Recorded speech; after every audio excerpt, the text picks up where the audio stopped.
डोळे बंद. आपण प्रार्थना करूया. जीभ टाळायला लावून ठेवा. Inhale, exhale, inhale, exhale, inhale, exhale. परमेश्वरा, आम्ही नम्रपणे तुमच्या आशीर्वादांसाठी, तुमचे दैवी मार्गदर्शन, दैवी रक्षण, दैवी सहाय्य, आंतरिक उपचार आणि दैवी ज्ञान प्रकाशासाठी आवाहन करतो. धन्यवाद. धन्यवाद.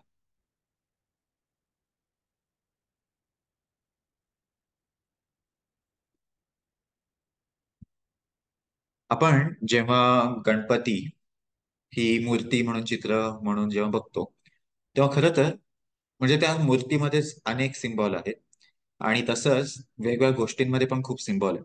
जर आपण त्या गोष्टींचा लॉजिकली विचार केला तर बऱ्याचदा असं वाटेल की काहीच त्याच्यात लॉजिक नाही, म्हणजे सेन्स नाहीये बऱ्याच गोष्टीमध्ये. जसं गणपतीच्या जन्माची गोष्ट एक्झॅक्ट आपल्याला असं नाही दिसणार की ती काही सेन्स आहे, किंवा आपण म्हणू जसं जसं एखादा मूव्ही आपण बघतो आणि आपल्याला वाटतं की हा हे असं घडू शकतं. दुसरा एखादा मूव्ही बघतो ज्याच्यामध्ये कोण पण काही पण करतं, नुसतं एक चुटकी वाजवेल आणि समोरचा माणूस उडून जाईल, आणि ते बघितल्यावर आपल्याला वाटतं की नाही, असं काही नाही होऊ शकत. अशाच या गोष्टी वाटतात. पण प्रश्न असा की एकतर या सगळ्या गोष्टी खोट्या असायला हव्या, किंवा त्या सगळ्या सिम्बॉल असायला हव्या. त्या सगळ्या अशा पद्धतीने लिहिलेल्या असतील की आपण एक्झॅक्ट त्याच्यावरून बघितलं तर आपल्याला फार काही सापडणार नाही, पण उलगडून बघितलं, खोलात जाऊन बघितलं तर बरंच काही सापडेल. आणि खरं तर तशा भरपूर गोष्टी आहेत गणपती रिलेटेड. तर तशा भरपूर गोष्टी आहेत, आणि त्या inner teaching of Hinduism revealed, Hinduism मधल्या इनर टीचिंग, ज्या आतल्या शिकवणुकी आहेत, ज्या ऍक्च्युली खूप महत्वाच्या आहेत आणि ज्या खूपच इम्पॉर्टंट आहेत, पण खूपच प्रभावशाली आहेत आपल्या वेगवेगळ्या ऍस्पेक्ट मध्ये वापरायला, आपल्या आयुष्यात वापरायला. त्या एका कोर्समध्ये, हा एक वर्कशॉप आहे, त्याच्यामध्ये या गोष्टींबद्दल, काही गोष्टींबद्दल बोललं जातं. तसंच एक पुस्तक सुद्धा आहे, इन हिंदू सिम्बॉलॉजी किंवा असंच काहीतरी नाव आहे, I.K. ताईमनी यांचं पुस्तक आहे. त्याच्यामध्ये सुद्धा भरपूर छान छान गोष्टी उलगडून सांगितल्या आहेत. जसं समुद्र मंथन ही ऍक्च्युली आपल्या आतमध्ये घडलेली कशी गोष्ट आहे, किंवा घडणारी कशी गोष्ट आहे, आणि त्याच्यातून आपण काय करत असतो, आणि ते अजून इफेक्टिव्हली आपण कसं करायचं, आपण त्यातून अमृत कसं मिळवायचं आणि विष कसं टाळायचं, हे सगळं एक्सप्लेन केलेलं आहे त्या पुस्तकात. त्याच्यामुळं अशी हे वर्कशॉप्स आहेत, पुस्तकं आहेत, ज्याच्यामध्ये या सगळ्या गोष्टी एका ठराविक पद्धतीने उलगडून सांगितलेल्या आहेत. पण आता आपण अगदी बेसिक सिम्बॉलॉजी बघू शकतो. पहिलं एक्झाम्पल, गणपती हे कशाचा सिम्बॉल असेल? आपण जर अथर्व शीर्ष म्हणताना एक वाक्य नक्की येतं. ते वाक्य हे आहे, त्वं मूलाधारो स्थितोसी नित्यम. त्वं म्हणजे काय? तू. मूलाधारोसी, स्थितोसी म्हणजे स्थित आहेस, आणि नित्य म्हणजे कायमस्वरूपी. आता आपण प्रश्न हा विचारू शकतो, पहिला प्रश्न, की मूलाधार म्हणजे काय? आणि उत्तर लगेच आपल्या समोर येईल. मूलाधार आहे आपल्या शरीरातलं एक एनर्जी सेंटर किंवा चक्र. आणि जसं त्याच्या नावात आहे तसं ते मूलाधार म्हणजे खरं तर आपल्या मुळाचा तो आधार आहे, किंवा त्याचा आधार घेऊन आपली फिजिकल बॉडी डेव्हलप होती वगैरे वगैरे. पण तिथं ठराविक प्रकारच्या एनर्जीज असतात, आणि त्या एनर्जीजना संबोधलं जात आहे की तू, म्हणजे ती एनर्जी कायम तिथंच असते. आणि गंमत अशी की ती एनर्जी ही गणपतीच्या सिम्बॉलमध्ये अनेक वेळेला बघायला मिळते. त्या एनर्जीचा संबंध आहे सोंडेशी, त्याच एनर्जीचा संबंध आहे मुकुटाशी, त्याच एनर्जीचा संबंध आहे सिम्बॉल मधल्या असलेल्या एका ठराविक आपण म्हणू त्याच्यामध्ये, म्हणजे मूर्तीमध्ये ज्या छोट्या छोट्या गोष्टी असतात त्यातल्या एका छोट्याशा गोष्टीशी. आणि ऍक्च्युली गणपती म्हणजे या या सिम्बॉलॉजीनुसार गणपती म्हणजे अशी व्यक्ती ज्यानं ती एनर्जी ठराविक प्रमाणात इव्हॉल्व्ह केलेली आहे स्वतःमध्ये, आणि ती एनर्जी वापरून ठराविक गोष्टी त्याच्या चालू आहेत.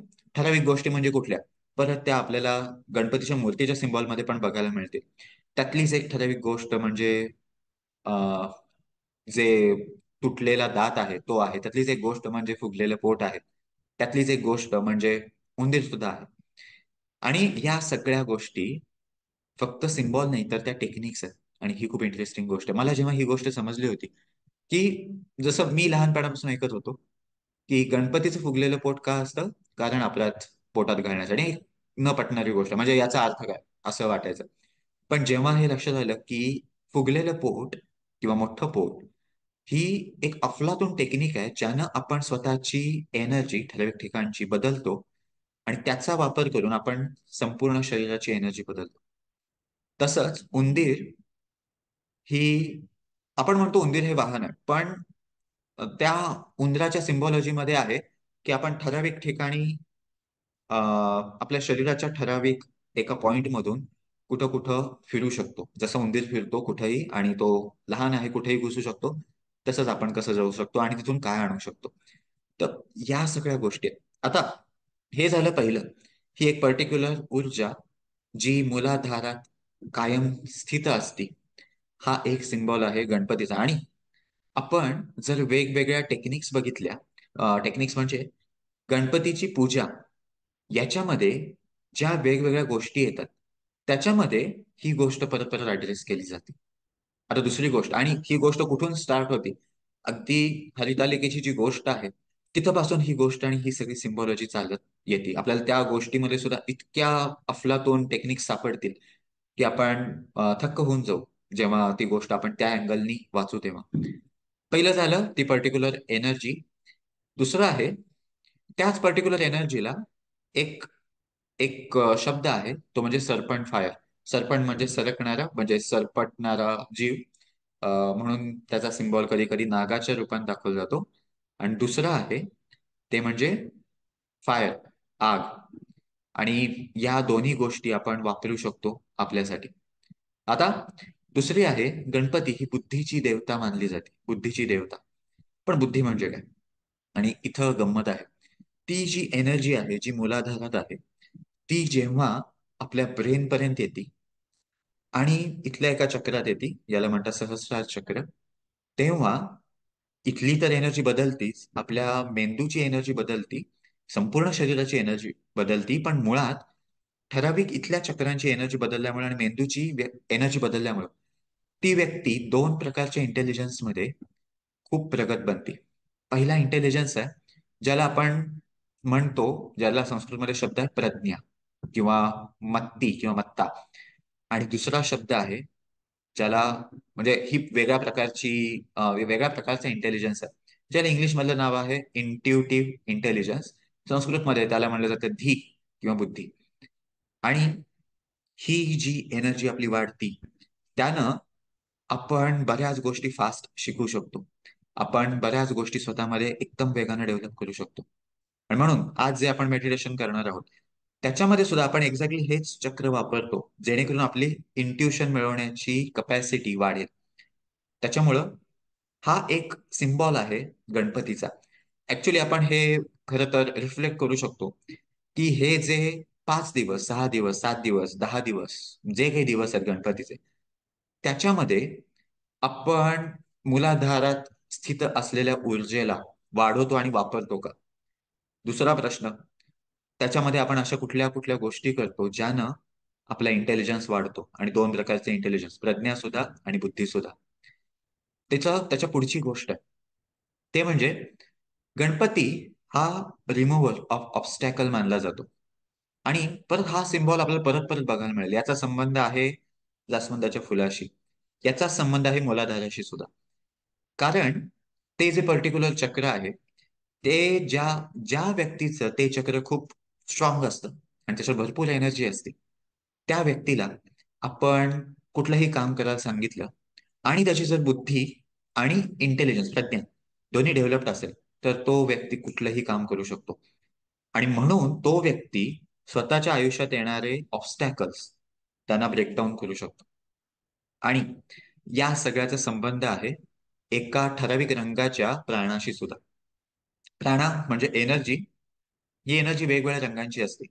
आणि एका पर्टिक्युलर रंगाची एनर्जी त्याचं प्रॉपर्टी आहे, त्याचे गुणधर्म आहेत, ते अशा गोष्टींना तोडतात. परत एकदा आपण बघू या वेगवेगळ्या पूजांमध्ये काही प्रमाणात आपल्याला तिकडं निर्देश दाखवलेला आहे. अर्थात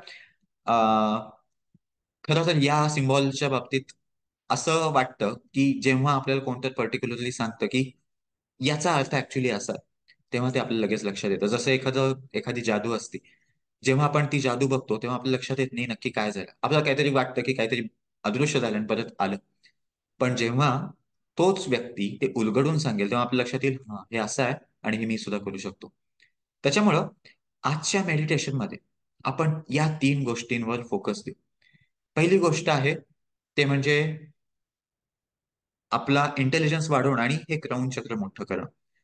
दुसरी गोष्ट आहे ते म्हणजे आपल्या मूलाधार चक्राची, ज्याला जे असतं माकड हाडाच्या इथं, त्याची एनर्जी ठराविक प्रमाणात वापरणं आणि जेणेकरून आपण आपले इनर ऑब्स्टॅकल्स तोडून टाकू शकू. रिमूव्हल ऑफ ऑब्स्टॅकल्स म्हणजे काय, विघ्नहर्ता हे जे नाव आहे, ती पर्टिक्युलर एनर्जी आहे जी आपण आणू शकतो आणि आपल्या आतमध्ये असलेले ठराविक ऑब्स्टॅकल्स तोडून टाकू शकतो. त्याच्यामुळं आजच्या मेडिटेशन मध्ये हे आपलं उद्दिष्ट असेल, आपलं इंटेन्शन असेल की अशा पद्धतीनं आपण या एनर्जीज वापरायच्या आहेत.